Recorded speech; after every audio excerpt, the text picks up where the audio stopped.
Assalamualaikum. Hai sahabat Aulia, kamu sedang mendengarkan podcast Aulia Hospital. Nama podcast ini adalah Ada Cerita di Aulia. Di sini ada banyak cerita dari dokter, perawat, dan termasuk karyawan non-medis di Aulia Hospital. Unik, seru, dan pastinya tetap mengedukasi kamu. Jangan sampai ketinggalan di setiap episodenya. Podcast Ada Cerita di Aulia. Assalamualaikum warahmatullahi wabarakatuh. Halo sahabat Aulia, selamat pagi. Ketemu kembali bersama saya Andri Noy di podcast Ada Cerita di Aulia. Di episode kali ini sahabat Aulia, ini sedikit berbeda dengan kostumnya ya. Karena kita di bulan Ramadan, jadi ngebahas tentang yang mungkin yang tips-tips sedikit lah untuk di kesehatan di bulan Ramadan gitu sahabat Aulia. Dan seperti biasa, saya tidak sendirian sahabat Aulia. Kali ini saya bersama siapa ya kira-kira ya? Ini orangnya udah senyum-senyum nih dari tadi. Ini udah lama banget planningnya pengen podcast gitu ya. Tapi akhirnya kita bertemu di sini sahabat Aulia. Siapa lagi kalau bukan Dokter Rahmi Syahreni. Halo dokter. Halo, assalamualaikum. Waalaikumsalam. Selamat pagi dokter. Pagi dok. Oh iya ini udah pagi ya. Udah pagi Udah menjelang siang, siang. Udah iya. siang. Ini akhirnya ya dok ya. Setelah sekian purnama. Jadi kita memang udah planning kan sahabat Aulia, memang udah lama banget sama Dokter Rahmi ya. Ini panggilannya gimana dok? Dokter Rahmi, Dokter Ami atau gimana? Ya panggilan kecil sih Ami, tapi Ami. kalau ke pasien sih Dokter Rahmi sih. Dokter Rahmi, Ya. Oke. Jadi Dokter Rahmi, pagi ini kita akan ngebahas tentang hidup sehat. Apa sih dok? Gimana tips sehat di saat berpuasa gitu ya dok ya? Iya. Jadi kalau selama berpuasa itu ada tips-tipsnya sahabat Aulia. Kebetulan Dokter Ami ini adalah dokter penyakit dalam Aulia Hospital. Dokter spesialis penyakit dalam Aulia Hospital yang akan membahas tentang tips sehat berpuasa selama bulan Ramadan pada kondisi khusus. Berarti ada tanda kutipnya ya dok ya? Iya. Pada kondisi khusus. Karena banyak orang yang alah tipsnya gampang, udah minum jus, makan yang sehat-sehat udah. Tapi ini pada kondisi khusus. Sebelum kita bakal ngebahas nih sahabat Aulia, kita kenalan dulu nih dengan Dokter Rami. Dokter Rami, Iya. ini pendidikannya dari awal itu TK di mana dok? Pengen tahu nih. Saya besar sih lahir di Pekanbaru. Oh lahir Pekanbaru. Iya, di Orang Pekanbaru. Pekanbaru cuy. TK Bayangkari. Oke, tinggal pengen Udah lama sih itu. Itu yang di daerah mana dok? Daerah Sisingamangaraja. Sisingamangaraja. Iya. Dekat mana itu ya? Di depan Pempet ini mungkin. Oh iya benar. Iya, Ada ya benar. TK. Oke. Terus lanjut SD, SD-nya di Seruni. Di Sutomo. Seruni. Sekarang mungkin namanya Kartika, SD Kartika. Oh SD Kartika, oke. Iya. SD, bukan SD Teladan, bukan Bukan. beda lagi ya. Oh SD. Itu yang punya tentara. Oh, Soalnya iya. dulunya orang tua kerja di rumah sakit tentara, jadi Oh makanya gitu. disekolahin di situ. Ini SD yang dekat lapangan bukan? Iya, lapangan. Yang lapangan apa sih namanya? Aduh lupa saya. Lapangan- Sampingnya ada masjid. Iya benar. Lapangan Pancasila bukan? Ah iya betul lapangan Pancasila betul. Bener lapangan Pancasila. Iya pernah tanding bola soalnya di sana dok. Gue pemain bola dulu dok. Oh iya. Curhat sedikit ya. Itu udah SD, udah Iya. SMP di mana? SMP 1. SMP 1. Pekanbaru. Oke. Lanjut SMA 8 Pekanbaru. Wih, kampus bidong segan kita. Biru dongker ya. Iya, segan Alumni kita. satu alumni kah? Enggak. Kebetulan banyak teman-teman di sana. Kalau gue enggak di sini sih gedenya. Di luar angkasa. Berarti kampus bidong. Nah, untuk kuliahnya? S1 itu saya di Fakultas Kedokteran Universitas Riau. Oke. Jadi anak daerah emang FK Undri. FK Undri. Itu angkatan ketiga. Angkatan ketiga. Ya. Oh. Yang angkatan pertama itu 2001 baru Oke. buka. Baru FK buka, di baru buka Pekanbaru FK ya? ya. Oke. Saya angkatan ketiga. Terus lanjut Ambil spesialisnya? spesialisnya di FK Unan, Universitas Andalas Padang. Oh di Padang. Nah berarti bolak-balik ya dok ya? Oke. Kangennya kayak gimana sih dok? Biasanya kalau pergi ngerantau untuk kuliah kayak gitu, bolak-baliknya mungkin tiap minggu kah, tiap bulan Oh kah, iya, atau gimana? dulu sih awal-awal jadi junior ya nggak Wih. bisa balik tiap minggu. Gak bisa balik ya? Bisa. Jadi junior masih ya? Iya, sebulan sekali. Terus udah lanjut tingkatnya udah naik ya bisa lah seminggu sekali pulang. Oh seminggu sekali. Itu PJKA, Oke. pejuang pejuang Jumat kembali Ahad. Jadi Jumat sore atau malam balik, Pekanbaru naik travel. Oke. Habis itu Minggu malam balik lagi Padang. Oh gitu. PJK ayah pejuang Jumat, balik Ahad. Kembali Ahad, luar biasa. Berarti memang asli Pekanbaru yang rantau cuman untuk ambil spesialisnya ya dok ya? Iya, Oke. Ini pertanyaannya agak menjurus nih dok. Kenapa dokter memilih spesialis penyakit dalam dok? Ayo, kasih tahu dong dok, kenapa gitu? Sebenarnya sih saya menilai diri sendiri juga ya. Untuk mengambil suatu keahlian saya lihat plus minus di diri saya gitu kan. Karena saya agak kurang di tindakan. Jadi kalau di penyakit dalam ini tindakannya minimal. Beda sama yang operatif, obgyn, bedah. Dan saya waktu koas juga tertarik ke penyakit dalam. Dia berpikir komprehensif sih, nggak hanya dari satu organ, tapi dia menyeluruh ya. Satu organ mempengaruhi organ lainnya. Keahlian masing-masing sih. Keahlian masing-masing ya. Ya, jadi saya lebih milih penyakit dalam. Setelah saya menjalani koas kan beberapa bagian, kayaknya fokus nih ke penyakit dalam. Fokus ke penyakit dalam ya. Nah, apakah ada faktor tertentu nih dok dari orang tua? Kamu harus Ami, kamu harus ngambil penyakit dalam ya. Kamu jangan ngambil yang lain, harus penyakit dalam yang kamu ambil gitu. Itu bagaimana itu dok? Ada nggak sih? Karena saya udah nikah, sebenarnya sih suami sih lebih pengen obgyn ya, karena ya lebih kontaknya nggak ada lawan jenis. gitu. Berarti memang tidak ada faktor dari orang tua yang diharuskan itu atau dari teman-teman. Cuma memang dari ketertarikan saya sih. Apakah dari kecil emang cita-cita pengen jadi dokter? Oh iya, itu memang betul jadi dokter. Soalnya mama itu cuma bidan, jadi dia pengen anaknya lebih dari dia. Dari abang-abang nggak ada yang jadi dokter. Jadi pengen ada yang kesehatan. Nah, memang dari kecil dipus untuk les apa semua untuk ya tujuannya jadi dokter. Jadi gitu. dokter ya dok ya. Alhamdulillah sekarang tercapai. Dokter Rani jadi dokter spesialis penyakit dalam. Luar biasa sahabat Aulia. Jadi sekarang nih sahabat Aulia, kita bakal berbicara tentang tips sehat untuk berpuasa selama Ramadan. Ini mau izin dok? Puasa? Alhamdulillah, insya Allah masih. Alhamdulillah masih ya. Memang sih tadi ada sedikit updatean sih. Gue tadi ada sedikit iseng update. Kebetulan itu ada updatean yang lama sih, foto makanan. Jadi isengin teman. Ternyata dibalesin banyak gitu sama dia. Puasa sehat puasa gitu. Iya sih, puasa biar sehat gitu ya. Memang banyak orang masyarakat itu bilang berpuasa itu bisa bikin sehat gitu. Terus juga ada yang bilang puasa enggak bikin sakit, dari mana gitu. Ada yang juga bilang kalau bikin sehat itu dari mana juga. Nah, kali ini kita akan ngebahas nih sahabat Aulia, berpuasa itu kondisi khusus ya dok ya. Pada orang kondisi khusus. Ini pada orang atau kondisi khususnya ini orangnya atau keadaannya itu gimana dok? Keadaannya. Keadaannya. Atau penyakit tertentu. Gitu. Nanti ada beberapa case yang perlu perhatian khusus apabila menjalani puasa. Dan ada mungkin bagian pasien atau kondisi yang dilarang untuk berpuasa malah gitu. Malah akan memperberat penyakitnya. Emang ada perubahan kondisi fisik gitu dok kalau misalnya kita berpuasa gitu? Oh pasti ada. Yang biasanya makan tiap bentar makan, nah sekarang makannya 2 kali. Intake masuk input cairan juga berkurang. Yang biasa kita tiap bentar haus bisa minum, sekarang kita berpuasa ya tidak minum. Ya resiko dehidrasi. Terus gula darah terutama juga bisa turun. Kan karena kita berpuasa intake makanan berkurang.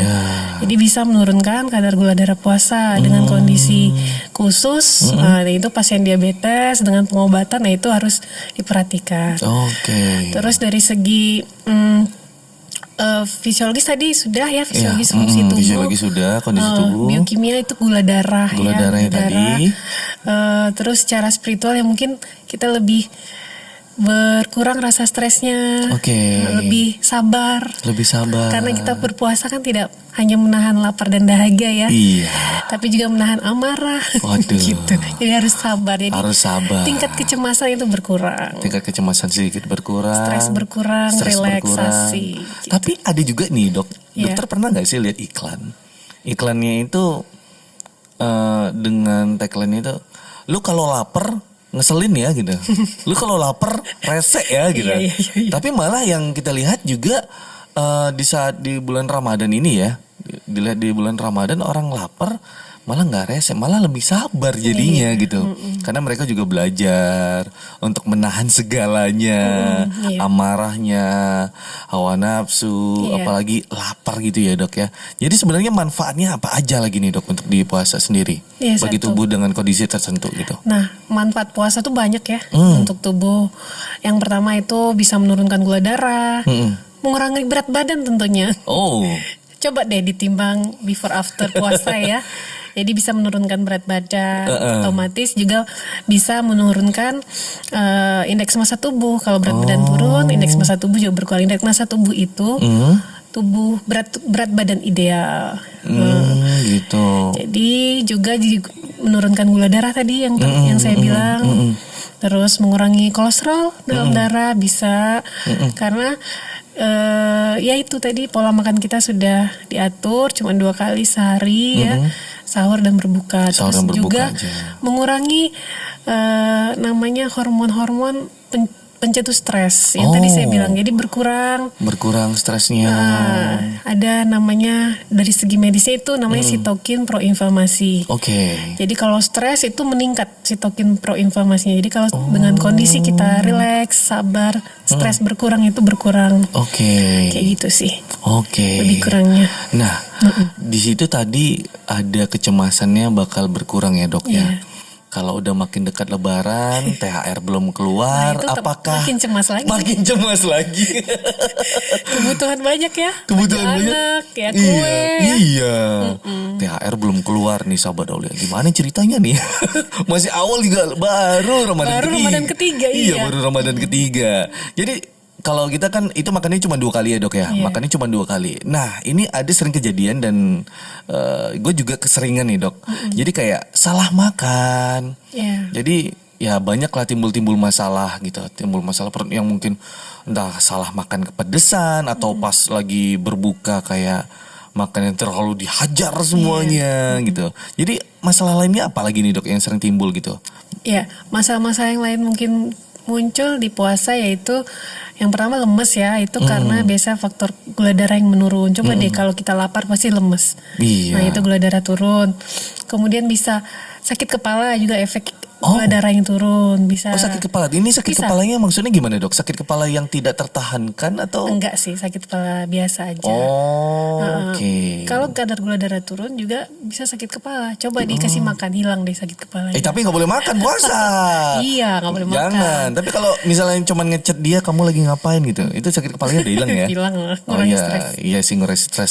Ngurangin stres kayak gitu caranya Terus sering sakit kepala soalnya. Iya. Banyak sih penyebabnya. Salah satunya efek dari berpuasa karena gula darah yang turun. Gitu. Terus bisa sering sulit buang air besar karena konstipasi bahasa ininya. Sembelit. Nah, itu. Sembelit. Jadi faktor utamanya itu ya kurang cairan, kurang makan serat dan buah-buahan. Jadi menyebabkan sulit buang air besar itu karena faktor kurang cairan dan kurang makanan yang berserat. Berarti apa aja nih dok yang boleh di saat berpuasa pada kondisi tertentu itu yang bisa kita lakukan untuk olahraganya gitu? Bisa sepeda juga mungkin waktunya disesuaikan ya. Waktunya. Mau dekat berbuka bisa dilakukan atau pagi setelah sahur misalnya, tapi jangan yang berat-berat lah ya. Mungkin treadmill di rumah, jalan atau bersepeda menjelang berbuka ya. Nah itu kan olahraga aerobik ya, menggunakan oksigen. Nah jadi tidak ada pemecahan yang menghasilkan asam laktat gitu. Seperti itu. Berarti kalau kita udah udah olahraga nih ya sore ya. Terus kan waktu berbuka nih.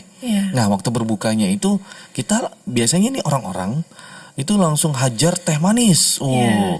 Kalau ini lagi udah langsung gorengan, pakai sambal banyak, yang pedas gitu. Nah ini sebenarnya seperti apa sih gitu? Ada nggak sih aturannya itu seperti apa itu? Ya sebenarnya awal kita berbuka karena kita dalam kondisi dehidrasi, kurang cairan, minum dulu. Minum dulu. Minumnya air putih aja sih sebenarnya. Air putih aja, pakai es nggak? Sebenarnya sih lebih bagus tidak, karena kalau es kan dingin, suhunya lebih itu tubuh perlu kompensasi dan beradaptasi dengan suhu yang dingin. Apalagi kerongkongan sudah seharian nggak terpapar air ya, kering jadi kasih dingin, itu luar biasa efeknya. Gitu. Nah setelah minum baru kita segerakan yang manis untuk mengganti glukosa, gula darah yang jadi cepat menghasilkan energi yang manis. Kayaknya makanya disarankan berbuka dengan yang manis kayak kurma. Kurma itu memang dianjurkan selain sunnah juga dari komposisi kurma itu dia tinggi kalium, ada serat di glukan yang itu efeknya mengenyangkan. Nah gitu. Terus ya itu kurangi makanan yang bergoreng, sebenarnya minyak boleh sih tapi jangan berlebihan. Boleh sih sahabat Aulia. Ya boleh tapi nanti berhenti nih ibu-ibu nih lagi goreng bakwan nih. Nggak boleh kata dokter. Boleh, tapi jangan berlebihan. Segala yang berlebihan tuh yang nggak baik. Iya, segala yang berlebihan tuh nggak baik. Apalagi juga perhatikan nih minyaknya ya. Ini udah berapa kali pakai. Itu kayaknya seminggu yang lalu udah masih dipakai juga. Cuman kan kalau seminggu yang lalu baru goreng cuma 2 kali, mungkin masih better lah ya. Ini kalau udah gorengannya udah banyak banget, gimana ceritanya? Ya nggak sehat minyaknya. Ya nggak sehat minyaknya sahabat Aulia. Gorengan boleh, tapi jangan berlebihan. Terus apa lagi nih dok kira-kira? Terus boleh kolak kan sering tuh. Oh iya kolak. Kalau gue suka sih bubur ini. Bubur apa? Aduh apa sih namanya yang bulat-bulat yang candil. Iya bener. Iya bulat-bulat dia warna kuning itu. Boleh sih boleh. Oh itu boleh? Cuman ya dengan porsi yang gak terlalu banyak sih gitu. Gitu. Boleh tapi ya makanya sebenarnya memang intinya sih dari berpuasa ini makanan yang kurangi makanan yang berlemak, yang perbanyak minum, kemudian perbanyak makanan yang berserat. Itu sih sebenarnya intinya. Kurangi makanan berlemak. Terus ini kurangi makanan yang karbohidratnya sederhana. Misalnya nasi. Terus tepung-tepungan, kue, roti gitu ya. Goreng pisang tuh dong, pakai tepung dong. Bakwan. Minyaknya lagi pakai tepung lagi tuh.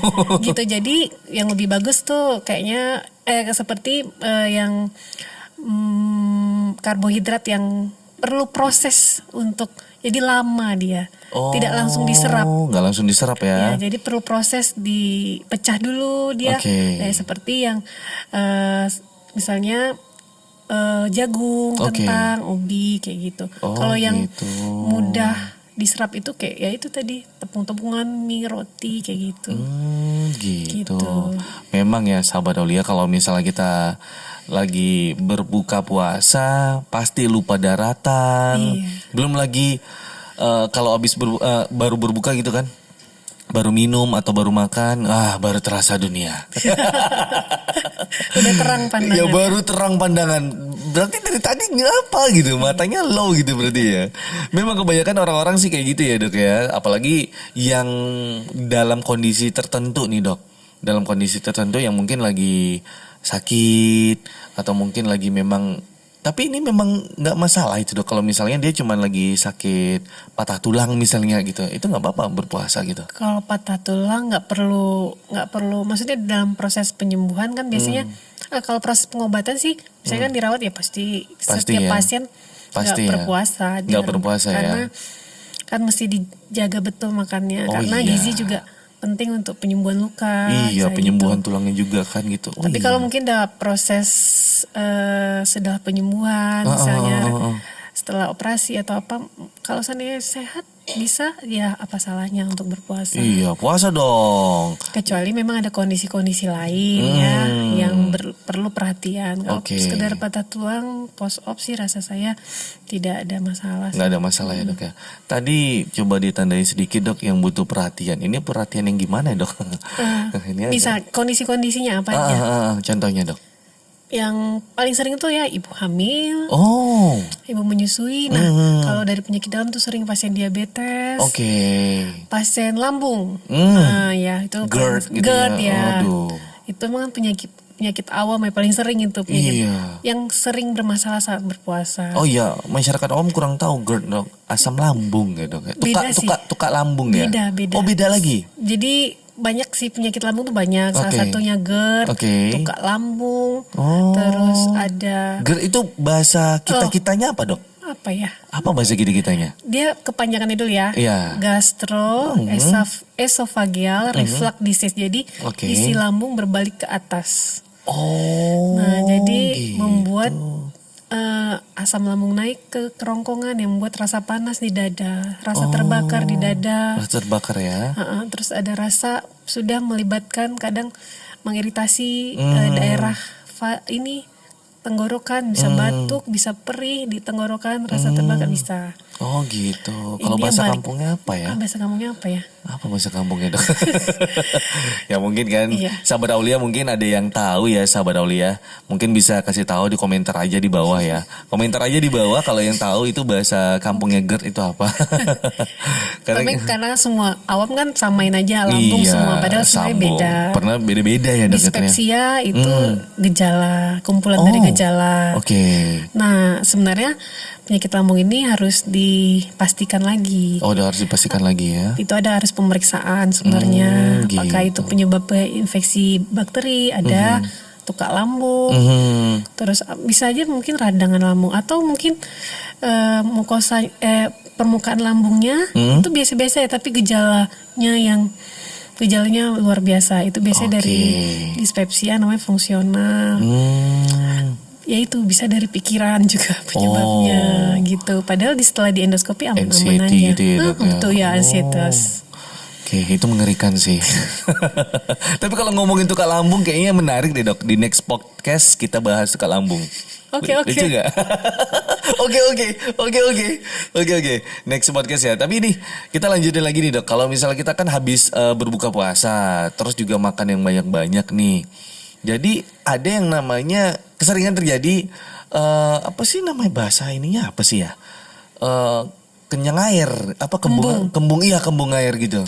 Ya makanya memang waktu itu kan mau sholat maghrib, terus langsung digas sebelum sholat maghrib. Itu gimana itu? Ya sebenarnya kan diatur ya berapa gelasnya sebelum berbuka, minimal 1-2 gelas lah ya. Baru kita lanjut sholat maghrib, kemudian kita habis itu makan besar ya kan. Nah yang makan besar nih memang ya tadi intinya sama, hindari yang berlemak berlebih gitu. Banyak yang berserat sayur. Terutama yang berkuah sih, kita mengharapkan dari penggantian cairan dari sayurnya. Terus boleh nanti setelah tarawih boleh snack ya. Setelah tarawih boleh snack ya, tapi dok. Balik lagi dari yang berlebihan minyaknya. Kan bakwan tadi masih sisa, dok. Sayang dong. Iya, jadi ya itu. Jadi minum juga. Minum juga. Jadi 1-2 gelas buka, habis itu makan, 1-2 gelas lagi, kemudian setelah tarawih lagi 1-2 gelas lagi, berarti total 6 gelas ya. 6 gelas kurang lebih. Iya kurang lebih. Iya.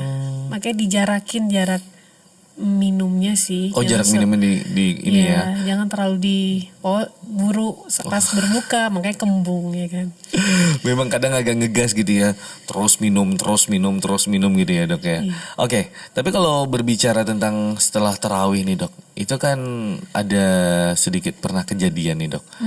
Pernah juga teman bilang jangan makan yang berat-berat, nanti nggak kebangun di saat ini sahur. Yang berat-berat mungkin kayak mie instan dicampur dengan daging, pokoknya yang berat-berat deh gitu. Akhirnya nanti ya sahur nggak kebangun. Tapi ada lagi yang versinya nggak kebangun, ya udah berarti kan udah sahur tadi malam gitu. Itu gimana, dok? Itu gimana? Kalau dari seginya gini, kalau kita banyak konsumsi makanan, itu aliran darah lebih banyak ke saluran cerna. Jadi ke aliran darah ke otak berkurang, jadi efeknya ngantuk gitu. Gitu. Ya, jadi karena makanan banyak ya itu perlu aliran darahnya banyak ke arah saluran cerna untuk membantu metabolisme makanan tadi. Nah, sedangkan aliran darah ke otak agak berkurang dibanding biasanya. Nah, itu yang buat ngantuk. Itu yang bikin ngantuk ya. Jadi sebenarnya seperti apa ini dok kalau untuk makan sahur ini? Aturannya? Ya, sebenarnya sahur misalnya kita disunahkan kan di akhir waktu ya kita sahur. Jadi ya misalnya imsak jam 5 ya setengah 5. Jadi di akhir waktu lah, jangan imsaknya jam 5 malah jam 3 bangun gitu ya kan. Jam 3 bangun masak dong. Masak. Iya. Masak dulu gua. Iya. Ayam dicari dulu di kebon gitu kan. Dipotong dulu gitu. Makanya bangun jam 3. Terus ini juga makanannya yang cukup energi karena kita persiapkan untuk 10 jam ke depan ya, 12 jam ke depan. Ya balik lagi prinsip tadi, makanan yang sehat saat berpuasa, kurangi yang berlemak karena berlemak itu juga membuat mual ya. Terus kurangi yang asin-asin. Kurangi yang asin-asin karena yang asin itu akan, garam itu dia efeknya mengikat air, jadi perasaan haus. Coba deh makan keripik. Sering haus ya? Sering haus. Jadi hindari juga kopi saat sahur. Nggak boleh minum kopi? Nggak boleh. Nanti ngantuk lagi dok habis sahur dok. Gimana dong? Gini, karena komposisi kandungan dari kopi itu mengandung kafein. Yang efeknya membuat kita sering buang air kecil. Nah itu kan buat dehidrasi. Sedangkan kita nggak bisa minum. Iya benar. Nggak bisa minum saat berpuasa. Nah tambah minum kopi itu namanya diuretik kalau bahasa medisnya. Gitu. Kurangi. Jangan terlalu manis juga. Jangan terlalu manis. Karena manis, gula itu juga mengikat air. Mengikat air juga. Ya jadi sering pipis. Coba deh minum teh manis. Efek pipisnya lebih sering. Nah kayak gitu. Jadi kalau mau ya teh tawar. Tapi kalau memang ada lambung, ya hindari teh, kopi, gitu.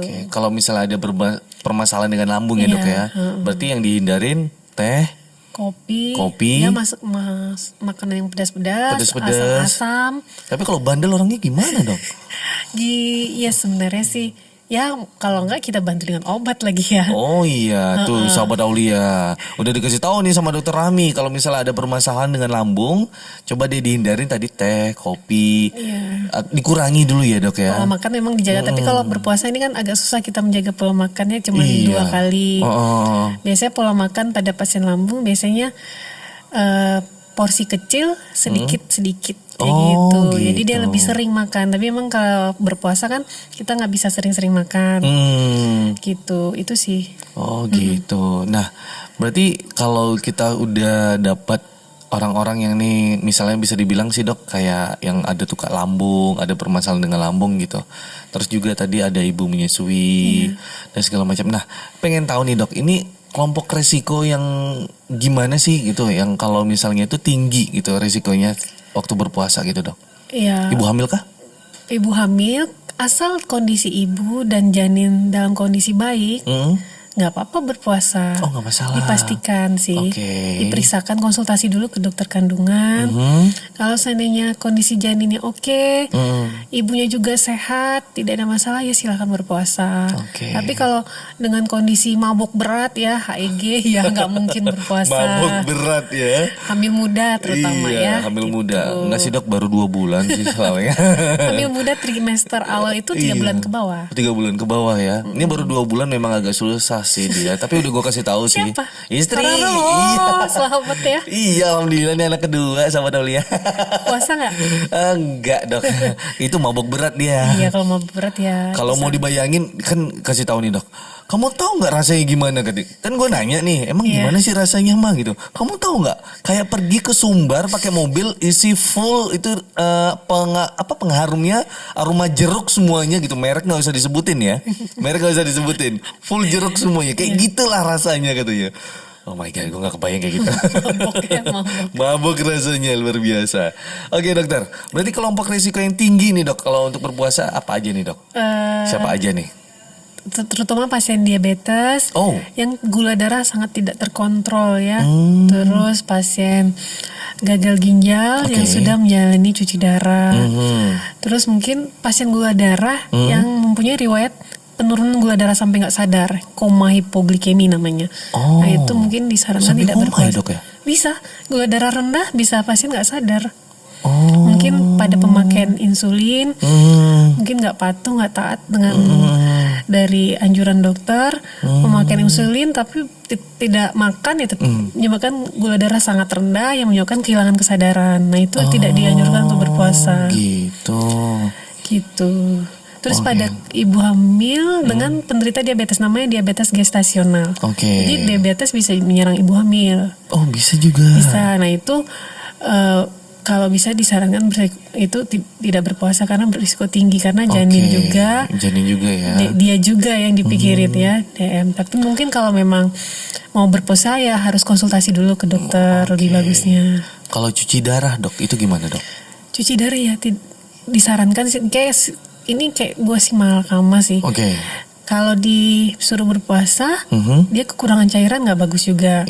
Tapi kalau nanti berpuasa, nanti pas berbuka banyak kan haus, jadi banyak minum, overload cairan. Nah itu buat sesak, itu berisiko karena kondisi gagal ginjal yang sudah punya HD biasanya pipisnya udah berkurang jumlahnya, jadi beresiko untuk sesak kalau kelebihan cairan. Gitu. Nah kurang cairan susah, kelebihan cairan susah gitu. Jadi harus seimbang. Jadi memang dianjurkan lebih, karena mereka kan HD-nya 2 kali seminggu ya. Iya benar. Gitu. Ya. Tapi kalau untuk pasien diabetes tadi gimana itu dok? Ya itu yang boleh, yang tidak boleh berpuasa itu yang itu. Kecuali nah ini yang boleh berpuasa, kecuali yang tadi kondisi tadi yang riwayat penurunan kesadaran dengan gula darah yang rendah, terus dengan ada tidak terkontrol gula darahnya sangat tinggi, terus ada komplikasi berat yang perlu penanganan lebih lanjut, terus diabetes dan kondisi hamil, terus lansia yang diabetes. Yang sendiri di rumah kan gak ada yang kontrol tuh. Iya benar. Nah, itu berisiko juga sih. Siapa itu lansia di rumah? Kasian kan? Ada loh. Ada. Jahat kali anaknya. Gak boleh loh sahabat Aulia ditinggalin orang tua sendiri. Iya. Gak kayak gitu konsepnya gitu. Ada. Oh gitu. Oke, selanjutnya apa lagi nih dok? Siapa lagi kira-kira? Terus memang yang tidak bisa mengatur diet ya. Tapi dia diabetes. Nah itu apalagi dengan penggunaan insulin. Tapi sebenarnya dengan berkonsultasi ke dokter, dosis insulin bisa disesuaikan saat berpuasa. Gitu. Makanya lebih aman sih berkonsultasilah ke dokter dulu. Misalnya sebulan sebelumnya mungkin ada pasien diabetes mau berpuasa, karena aturan cara minum obat selama berpuasa diabetes itu berubah. Harusnya yang obatnya pagi sebelum makan dimakan saat berbuka. Yang obatnya yang setelah makan itu kan sebenarnya 3 kali misalnya dosis maksimalnya. Jadi dibagi. Misalnya 3 kali sehari. Nah, berarti dibagi ada kelipatan atau gimana itu? Bukan, jadi 3 kali sehari. Nah kita kan makan sekarang 2 kali buka sama sahur. Jadi dosis yang saat buka yang dilebihkan. Saat buka 2 kali sehari, 2 tablet setelah buka, 1 tablet setelah sahur. Nah itu kayaknya harus dikonsultasikan. Jadi setiap pasien yang berobat sama saya, pasien diabetes memasuki bulan puasa ya harus kita kasih tahu. Sama juga dikasih tahu ya dok ya. Sama dikasih tahu juga farmasi kita gitu. Gitu. Terus juga katanya juga ada yang harus diperhatikan nih dok pada pasien diabetes saat berpuasa. Itu apa aja nih dok? Nah itu sama sih intinya sih ya. Intinya sama intinya ya. Cuma itu ya konsultasi mengenai obat ke dokter ya. Pasti ya. Terus ya rendah karbohidratnya, yang karbohidrat kompleks terutama. Terus hindari yang berlemak juga sama kayak tadi. Terus makanan yang kaya serat, cairan cukup sih gitu. Ini tadi dokter ada ngasih tahu itu ibu menyusui. Nah, ibu menyusui itu boleh puasa? Boleh. Dengan kondisi tertentu kah? Dengan kondisi asal kebutuhan ibu, kebutuhan nutrisi ibu dan janin tercukupi.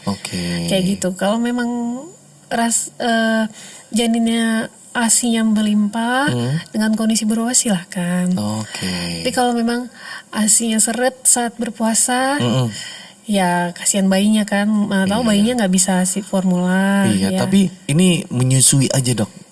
Menyusui aja si bayinya ya sehat walafiat sih kayaknya sih ya.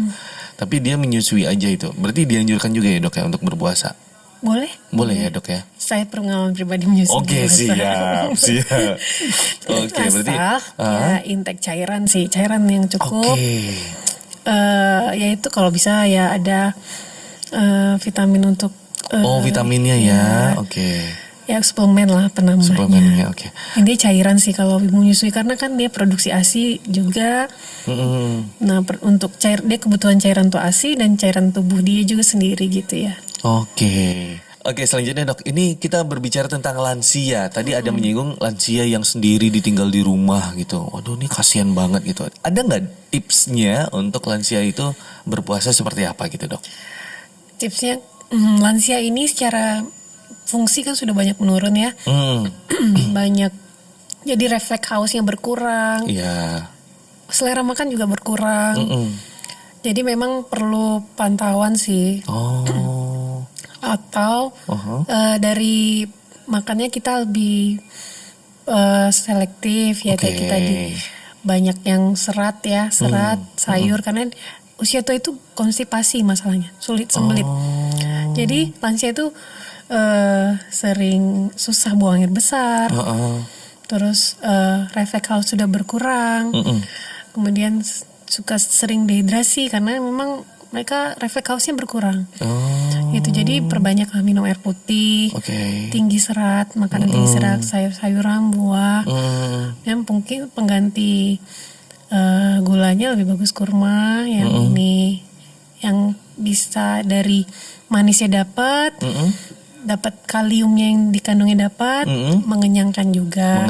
Ya, sama yang lainnya hindari makanan berlemak yang manis berlebihan dan goreng-gorengan kayak gitu. Oh gitu. Tapi juga ada nih dok, anak yang ngebawa orang tuanya gorengan ya, terus dibeliin apalagi ya tadi ya dendeng ini yang penuh dengan minyaknya. Tapi sebenarnya itu nggak apa-apa ya dok ya, atau gimana? Dengan ya intinya nggak berlebihan sih. Tidak berlebihan sahabat Aulia. Mungkin bisa dipikirkan kembali untuk membelikan orang tuanya kayak makanan-makanan cemilan-cemilan kayak perkedel jagung.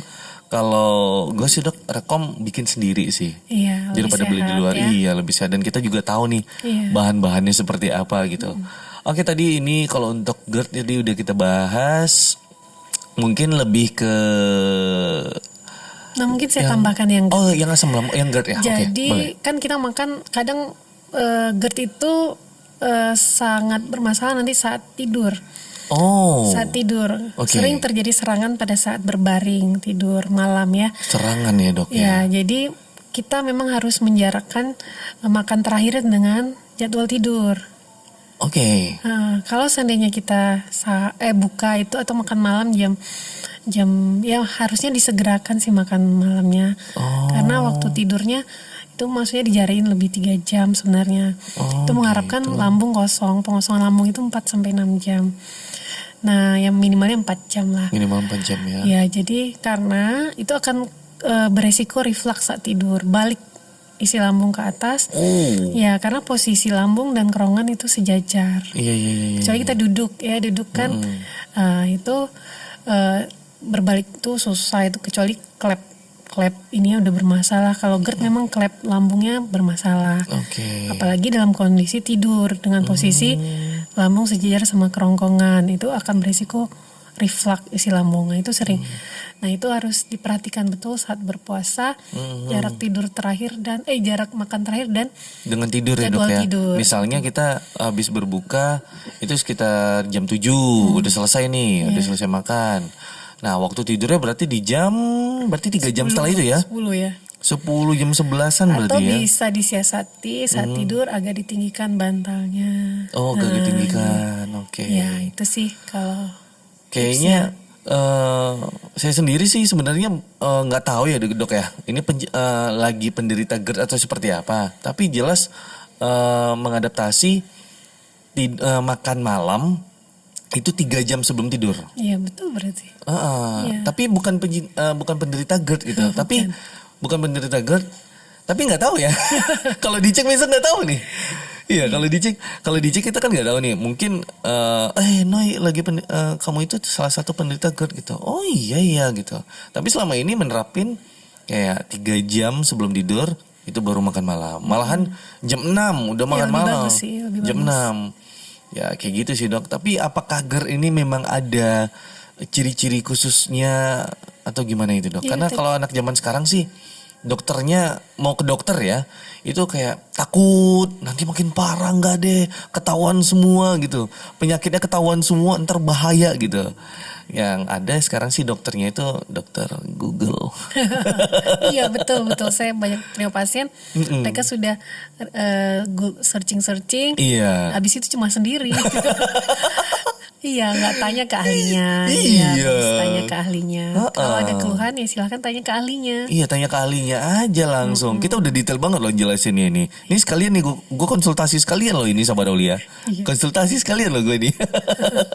Berarti memang nggak ada ciri khas khusus gitu dari GERD sendiri dok ya? GERD itu paling khas. Apakah orangnya kulitnya berwarna ini gitu? Itu yang spesifik nggak ada ya dok ya? Enggak. Oh gitu. Cuman gejalanya khas itu heartburn namanya, nyeri di heartburn. tengah dada. Makanya ulu hati gitu ya dok ya? dada. Di dada. Lebih ke dada, panas Lebih ke dada, di oke. dada, heartburn.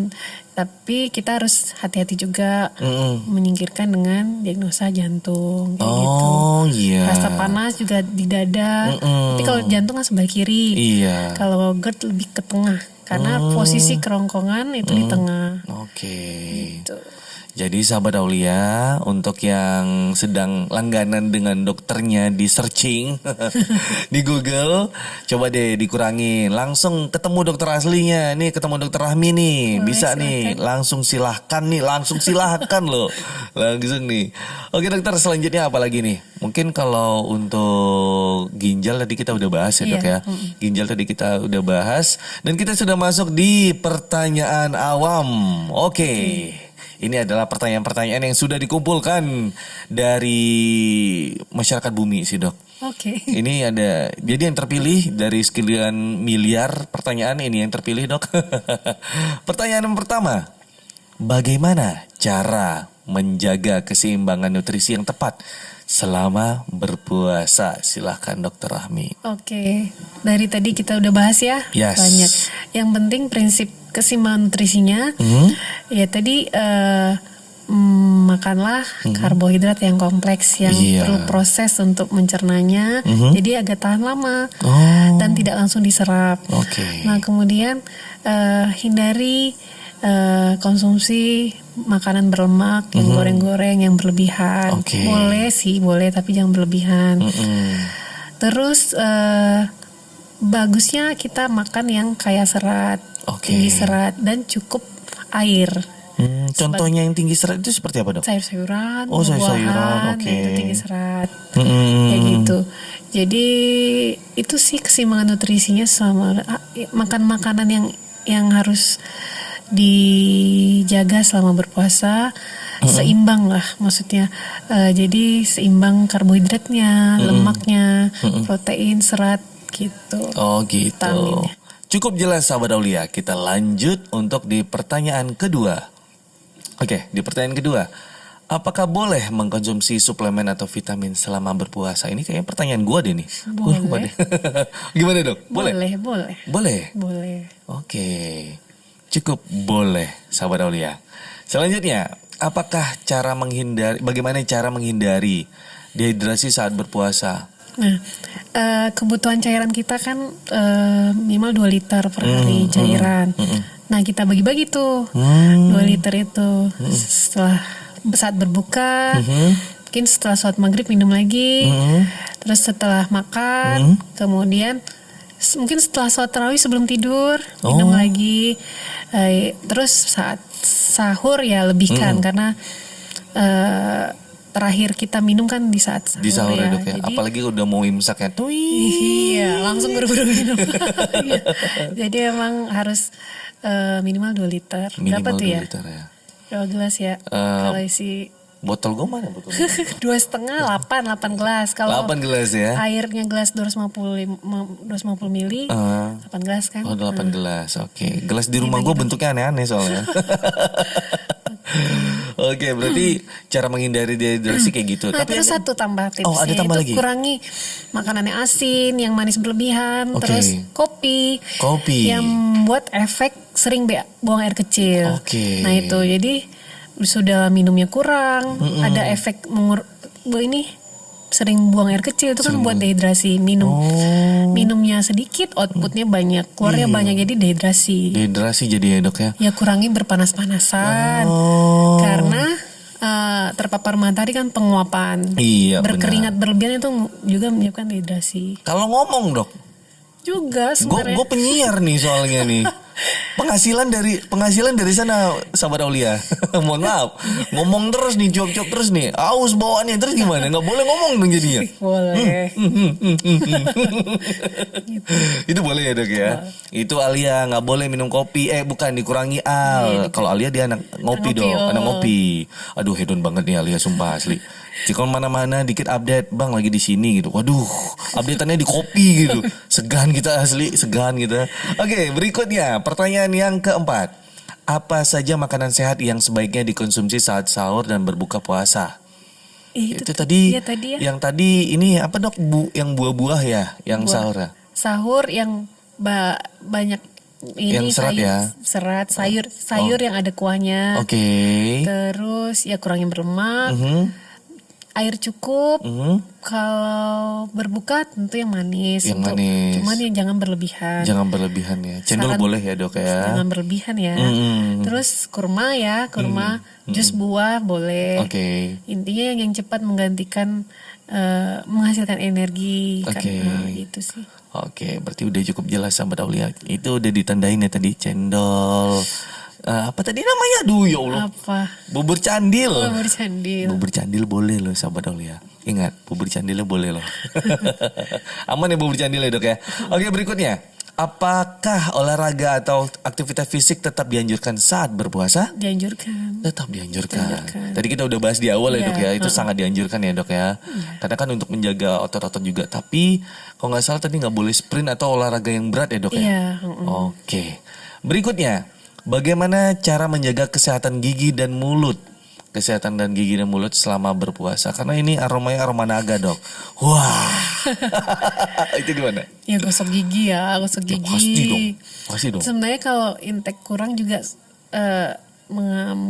intake minum juga kurang, memang hawa nggak enak. Cuman memang pada pasien pada orang yang punya gigi berlubang itu dirawat segera. Karena jika terjadi, ini mungkin dokter gigi yang lebih paham dokter gigi banget. Cuman ya dirawat gigi yang berlubang harusnya udah ditambal gitu ya. Karena akan makin bau mulut. Karena gigi berlubang juga menghasilkan bau mulut. Jadi scaling juga pada di sana gitu. Juga scaling. Mungkin lebih konsultasi ke dokter gigi ya. Langsung ke dokter gigi. Dokter gigi kita ada dokter gigi Ayu, dokter gigi Putri, Lukman, Bilham, Sartika. Tuh ada 5 tuh sahabat Aulia. Komplit di Aulia Hospital. Selanjutnya, apa saja manfaat puasa? Ini apa nih tulisannya? Untuk kesehatan tubuh secara umum. Bisa tadi mengurangi berat badan, terutama mengurangi gula darah, menurunkan gula darah, menurunkan kolesterol darah. Berarti kalau untuk orang yang pengen diet, bagus berpuasa. Iya. Tapi makannya gimana itu dok? Apanya? Makannya tetap dijaga lagi dengan cara dia diet sebelum di bulan-bulan bukan bulan puasa? Ya tetap dijaga. Tetap dijaga juga ya. Kan biasanya nih dok ya, cewek-cewek kayak aku lagi nggak makan martabak nih gitu. Sebenarnya kan aku lagi nggak makan banyak yang gitu. rendah karbo, tapi kita perlu karbo juga. Rendah karbo. Gitu sih yang paling menghasilkan energi. Biasanya di Ampera dia pakai tambuh. Kali ini dia nggak pakai tambuh, malah setengah lagi dia makan. Lagi diet, udah puasa lagi diet. Nanti kita konsultasikan ke ahli gizi ya. Cocok sekali, kita panggil Bu Veronica di sini ya. Dia nggak pernah mau duduk di sini, dia susah dia. Nanti kita bujuk dia. Kurang lebih seperti itu dok. Dan yang terakhir kita harus seperti biasa ya. Ini memang udah ritual pada umumnya kalau di podcast Ada Cerita di Aulia. Dokter harus memberikan kutipan atau quotes untuk sahabat Aulia yang sedang menonton saat ini. Ini quote apa dulu nih? Ya quotesnya tentang hidup sehat selama bulan Ramadan ala Dokter Rahmi. Wih, cakep. Enggak sih, enggak ala-ala saya sih. Karena kan dari seorang dokter spesialis penyakit dalam ini, Dok. Seperti apa nih quotes-nya nih? Silahkan. Tips berpuasa sehat itu kita jaga makanan, tetap berolahraga tapi yang ringan. Kemudian perhatikan makanan-makanan yang dihindari dan wajib dikonsumsi. Misalnya hindari yang makan mengandung lemak tinggi. Kemudian hindari makanan yang kurang serat. Jadi baiknya makan tinggi serat. Kemudian dan cukup air. Dan hindari kopi, teh yang pada pasien menderita lambung. Dan ada beberapa kondisi khusus yang harus diperhatikan saat berpuasa, misalnya pada pasien diabetes, hamil, menyusui, atau penderita lambung, dan juga pasien dengan gagal ginjal, terutama yang menjadi hemodialisa. Nah, kondisi-kondisi itu sebaiknya dikonsultasikan dulu ke dokter terkait. Apakah kondisi itu layak berpuasa apa tidak, atau memang beresiko berpuasa yang lebih baik tidak. Itu aja sih mungkin. Cukup padat, singkat, padat. Itu rangkuman kita dari tadi, itu panjang semuanya. Seperti itu sahabat Aulia, bagaimana? Kurang jelas bisa nanti komentar di bawah. Kalau misalnya ada pertanyaan, silakan komentar di bawah ya. Ini bakal publish di YouTube, di Instagram, tapi Instagram teasernya aja nih, Dok. Kalau di TV coming soon ya, kita akan kerjasama. Noi TV ntar. Terima kasih banyak Dokter Rahmi sudah mampir di sini. Waduh, akhirnya finally Dokter Rahmi kita bisa podcast bersama membahas tentang ya tips sehat selama bulan puasa ya, Dok ya. Terima kasih banyak untuk sahabat Aulia yang sudah menonton kali ini di podcast Ada Cerita di Aulia. Terima kasih banyak. Dan untuk sahabat Aulia yang ingin komentar tentang atau ingin bertanya bisa langsung di bawah ya. Bisa langsung di kolom komentar di bawah. Sampai ketemu di podcast Ada Cerita di Aulia berikutnya. Saya Andri Noy pamit. Wassalamualaikum warahmatullahi wabarakatuh. Waalaikumsalam.